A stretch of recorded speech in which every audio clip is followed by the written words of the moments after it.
Good morning everyone. अच्छा बच्चे, हमने कल कैपिटल गेन टॉपिक में हमने सेक्शन 45 डिस्कस किया था। मतलब कोई भी इनकम कैपिटल गेन हेड में टैक्सेबल कब होगी। तो मैंने बताया था दो एसेंशियल एलिमेंट्स हैं जिनका फुलफिल होना ज़रूरी है। पहला, कैपिटल असेट होना चाहिए। दूसरा, उस कैपिटल असेट का ट्रांसफर होना चाहिए। अगर ये दो शर्तें सेटिस्फाई हो जाती हैं तो उस ट्रांसफर से आने वाले प्रॉफिट और गेन कैपिटल गेन हेड में क्या होंगे, टैक्सेबल होंगे। फिर बेटा हमने सेक्शन 2 क्लॉज 14 पढ़ा था। कैपिटल असेट क्या होता है, कैपिटल असेट में क्या क्या आता है, क्या क्या नहीं आता है, किस किस को कैपिटल असेट माना गया है, किस किस चीज को कैपिटल असेट माना नहीं गया है, वो हमने कल पूरा डिस्कस किया था। अब हम अपने डिस्कशन को बेटा आगे बढ़ाते हैं। अब हम पढ़ते हैं टाइप्स ऑफ कैपिटल असेट। चलो मेरे साथ बेटा एक डायग्राम बनाओगे जरा। Types of capital asset.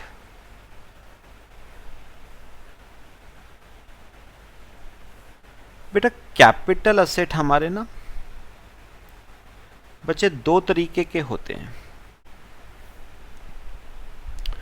एक होता है शॉर्ट टर्म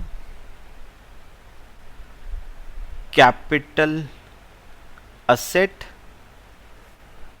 और एक होता है लॉन्ग टर्म कैपिटल असेट। एक होता है शॉर्ट टर्म कैपिटल असेट और एक होता है लॉन्ग टर्म कैपिटल असेट। बेटा शॉर्ट टर्म कैपिटल असेट क्या होता है? It is defined in section 2 clause 42A।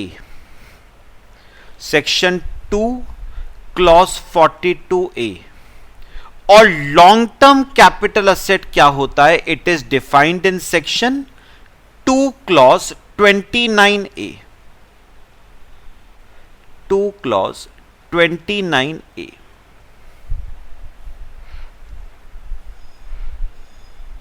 Two clause 29 है। ठीक है, कॉपी करो बेटा। फिर क्या होता है शॉर्ट टर्म, क्या होता है लॉन्ग टर्म, वो मैं आपको बताता हूं। बेटा पता है कैसे पता चलता है कि कोई कैपिटल असेट शॉर्ट टर्म है या लॉन्ग टर्म है? तो बेटा उसका ना क्या देखा जाता है, उस कैपिटल असेट का क्या देखा जाता है? Period of holding. उस कैपिटल असेट का क्या देखा जाता है? Period of holding. कैसे पता चलेगा कोई कैपिटल असेट शॉर्ट टर्म है या लॉन्ग टर्म? तो उस कैपिटल असेट का क्या देखना है बेटा आपको? Period of holding. मतलब असेसी ने वो कैपिटल असेट कितने पीरियड के लिए होल्ड करके रखा बेटा। तो बेटा उन्होंने पता है क्या कहा? अगर period of holding less than equal to है प्रिस्क्राइब्ड पीरियड। अगर पीरियड ऑफ होल्डिंग एक प्रिस्क्राइब्ड पीरियड है बेटा, उससे कम है या उसके बराबर है, तो कैपिटल असेट शॉर्ट टर्म होगा। और अगर पीरियड ऑफ होल्डिंग उस प्रिस्क्राइब्ड पीरियड से ज्यादा है तो बेटा लॉन्ग टर्म होगा। तो कैपिटल असेट आपका लॉन्ग टर्म होगा। ठीक है, बात समझ आइए। अगर पीरियड ऑफ होल्डिंग एक प्रिस्क्राइब्ड पीरियड है बेटा, उससे कम है या बराबर है, तो कैपिटल असेट शॉर्ट टर्म है। अगर उस प्रिस्क्राइब पीरियड से ज्यादा पीरियड ऑफ होल्डिंग है तो बेटा वो कैपिटल असेट लॉन्ग टर्म है। पॉइंट बताओ क्लियर हुआ? वो प्रिस्क्राइब पीरियड क्या है बेटा, वो अभी बात की बात है, वो अभी डिस्कस करेंगे, ठीक है। फिलहाल मैं एक बात आपको और लिखवा दूं, फिर डिस्कस करेंगे। देखो बेटा एक बात बताओ, अगर शॉर्ट टर्म कैपिटल असेट है, अगर शॉर्ट टर्म कैपिटल असेट है, तो उसके ट्रांसफर पे होने वाला कैपिटल गेन भी कौन सा होगा? शॉर्ट टर्म कैपिटल गेन होगा बेटा। भाई आपने कौन सा कैपिटल असेट ट्रांसफर किया है? Short term capital asset transfer किया है ना, तो उस पे ट्रांसफर पे आने वाला गेन भी कौन सा होगा? फिर short term capital gain. Section 2 clause 42B, आपने कौन सा कैपिटल असेट ट्रांसफर किया है? शॉर्ट टर्म, तो उस पे कैपिटल गेन जो आएगा वो भी क्या होगा? Short term. अच्छा, फिर लॉन्ग टर्म कैपिटल गेन पे जो प्रॉफिट्स आएंगे, वो प्रॉफिट भी कौन सा होगा? Long term capital gain. बेटा लॉन्ग टर्म कैपिटल असेट पे कैपिटल गेन भी कौन सा आएगा? Long term capital gain. 229B, ठीक है बेटा, बात समझ आई है? चलो अब हम देखते हैं ये प्रिस्क्राइब्ड पीरियड क्या है।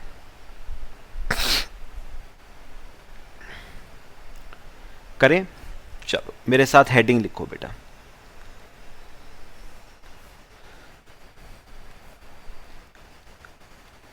प्रिस्क्राइब्ड पीरियड क्या है? ये प्रिस्क्राइब्ड पीरियड लिखो बेटा, हेडिंग लिखो, प्रिस्क्राइब्ड पीरियड। बेटा पता है 3 पीरियड्स प्रिस्क्राइब्ड हैं बेटा, 3 पीरियड्स। कितने पीरियड्स प्रिस्क्राइब्ड हैं? 3।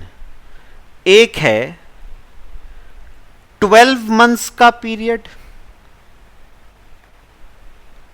एक है 12 मंथ्स का पीरियड, एक है 24 मंथ्स का पीरियड, और एक है 36 मंथ्स का पीरियड। तो 3 पीरियड प्रिस्क्राइब्ड हैं, 12, 24 और 36।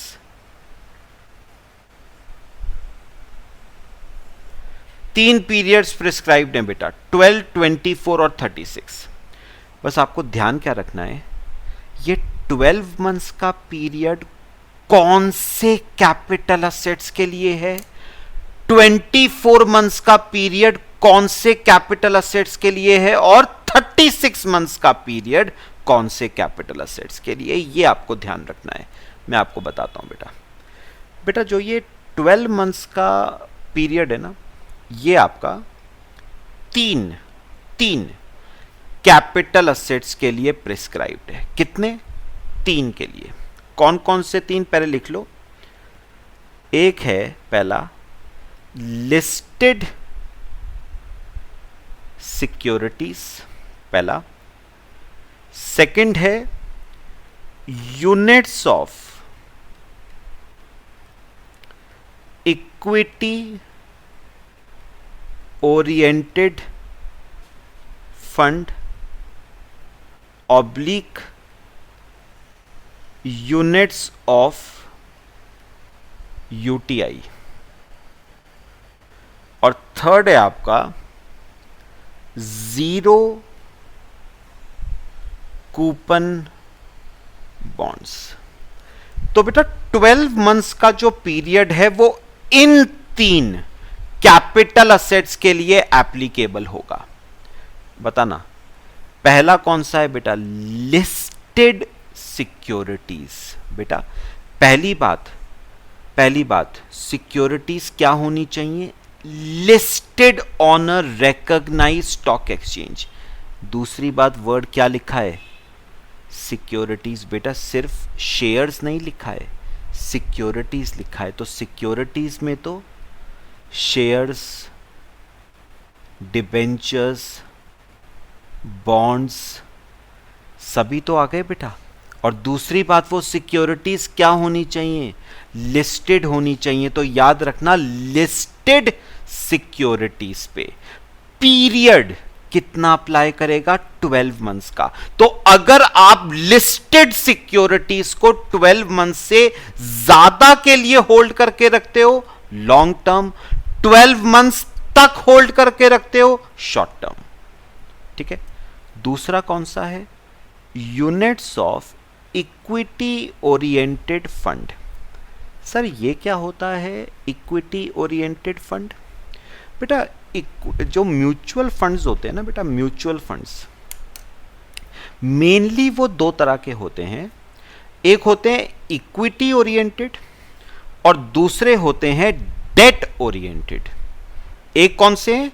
इक्विटी ओरिएंटेड और दूसरे डेट ओरिएंटेड। सर दोनों में डिफरेंस क्या है? बेटा इक्विटी ओरिएंटेड कौन से होते हैं? जहां पर आपका पैसा इक्विटी में लगाया जाता है, और डेट ओरिएंटेड फंड वो होता है जहां पर आपका पैसा इक्विटी में नहीं बल्कि डेट में लगाया जाता है, that is date oriented fund. तो उन्होंने बताओ 12 मंथ्स में 12 मंथ्स का पीरियड किसके लिए एप्लीकेबल है बेटा? इक्विटी ओरिएंटेड फंड के लिए बेटा 12 मंथ्स का पीरियड एप्लीकेबल है। डेट ओरिएंटेड फंड के लिए 12 मंथ्स का पीरियड एप्लीकेबल नहीं है। और यूनिट्स ऑफ यूटीआई, यूटीआई मतलब unit trust of India, unit trust of India. ठीक है। और तीसरा बेटा 12 मंथ्स का पीरियड किसके लिए है? जीरो कूपन के लिए, जीरो कूपन बॉन्ड्स के लिए। तो मुझे एक बात बताओ, अगर मैं इन तीनों सिक्योरिटीज को 12 मंथ से ऊपर होल्ड करके रखता हूं तो ये लॉन्ग टर्म बन जाएंगी। 12 मंथ्स या उससे कम के लिए होल्ड करके रखता हूं तो ये शॉर्ट टर्म बन जाएंगी। पॉइंट आया सबका? तो इन तीनों के लिए है 12 मंथ्स। सर अब बता दो जरा, फिर ये 24 मंथ्स किसके लिए है बेटा? 24 मंथ्स का पीरियड दो कैपिटल असेट्स के लिए है। कौन कौन से? देखना, अनलिस्टेड, ध्यान से देखना है, शेयर्स के लिए 24 मंथ्स है, और इमूवेबल प्रॉपर्टी के लिए 24 मंथ्स है। तो बताओ बेटा 24 मंथ्स का पीरियड किस किस के लिए है? अनलिस्टेड, अनलिस्टेड किसके लिए?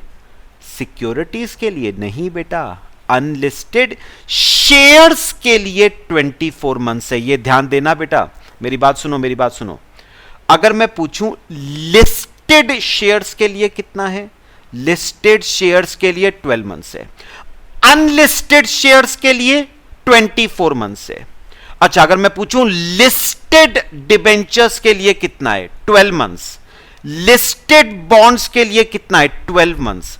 अनलिस्टेड, अनलिस्टेड डिबेंचर्स के लिए, अनलिस्टेड बॉन्ड्स के लिए क्या 24 मंथ्स है? नहीं बेटा, नहीं। यहां पर सिर्फ 24 मंथ्स में सिर्फ शेयर्स कवर्ड हैं, बॉन्ड्स डिबेंचर्स नहीं कवर्ड हैं। उनके ऊपर अप्लाई करता है बेटा 36 मंथ्स का। तो अदर्स के लिए जो बच गए, मतलब जो पहली दो कैटेगरी में कवर नहीं हुए, वो ऑटोमेटिकली थर्ड कैटेगरी में बेटा कवर हो जाते हैं। तो मुझे एक बात बताओ, अनलिस्टेड, अनलिस्टेड डिबेंचर्स के लिए कितना होगा? 36। अनलिस्टेड बॉन्ड्स के लिए 36। पॉइंट बताओ, क्लियर हुआ? अच्छा, और किसके लिए है बेटा 24?